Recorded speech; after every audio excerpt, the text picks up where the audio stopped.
مولانا آج کل ہم یہ بھی دیکھ رہے ہیں کہ پروفٹس، ابھی ریسنٹلی ایک نیٹ فلکس پہ سیریز آئی ہے حضرت موسیٰ علیہ السلام کی زندگی پہ، وہ ایک ڈاکیومنٹری جو ہے وہ آئی ہوئی ہے، تو یہ جس میں ان کو باقاعدہ پورٹری کیا گیا ہے کہ وہ کس طرح سے جو اپنی لاٹھی سمندر کی طرف پھینکتے ہیں اور وہ 2 حصوں میں بٹ جاتی ہے، تو یہ اس چیز کو دکھانا درست ہے؟ اس دیکھیں میں کیا بہتر ہے کہ گنجائش شکل ہمارے کے طور پر نہ دکھایا جائے، لیے؟ تو صرف باقاعدہ شبیہ شکل کے ان طور کی پر بیوی، دکھایا جائے، اس لیے کہ بہت سے مکاتب میں اس چیز کو معیوب سمجھا جاتا ہے، لیکن بعض مطلب پکچرائزیشن سے نا آپ کو ایکچول سین، آپ کو ایکچول سما، ایکچول وہ محسوس ہوتا ہے، اس لیے احترام نبی جو ہے وہ اپنی جگہ پر بہت ضروری ہے۔ اولویت رکھتی ہے، لیکن ان ویژولائزیشن سے انسان جو ہے قرآن مجید کے معنی اگر بہتر سمجھتا ہے تو اس طرح سے کیا جائے کہ شکل کی صورت کو تھوڑا سا چھپایا جائے، آپ یہ کریں، لیکن اس کو تو باقاعدہ دکھایا گیا، تو پھر اس پہ آپ کا کیا بہرحال ریئیکشن ہے؟ احتیاط کرنی چاہیے۔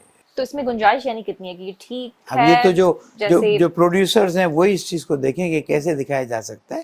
صحیح، دیکھیں ہر چیز کو نا راستہ نکالا جا سکتا ہے، نہ نکالنے والوں کی اپنی مرضی ہے، ورنہ بہتر راستے نکالے جا سکتے ہیں اور چیزوں کو آگے بڑھایا جا سکتا ہے۔ صحیح، ٹھیک ہے، آپ کا یہ خیال ہے اس کے بارے میں۔